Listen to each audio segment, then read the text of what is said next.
Hello learners, today we will be discussing about active and passive voice. So in active and passive voice, we will first talk about simple present tense, and in simple present tense, we will only talk about how to change assertive sentences into passive voice. So first, we need to understand in active voice, what is the rule for simple present tense. So there's a simple rule, we need to have a subject at the starting. We use the first form of the verb and then the object comes, right? Base form or the root form of the verb and then object. So let's see this example. She is our subject, speaks is our verb, and English is our object, right? Now in the sentence C, we have used the first form of the verb speak and we've added s to it because our subject is she, singular. Now when we change it into passive voice, we need to remember the structure. So in passive voice, first and foremost thing that we need to remember is we will interchange the subject and object.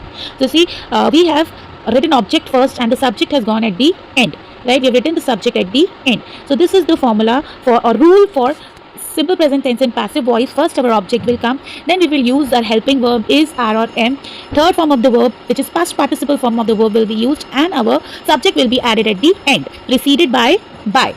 So the previous sentence which we had discussed, she speaks English, when we will change it into passive voice. So speaks what? English. So English is our object, so the sentence in our passive voice will start with English, right? Now English is singular, so we will use is as our helping verb, and third form of speak is spoken, and she will change to her in passive voice.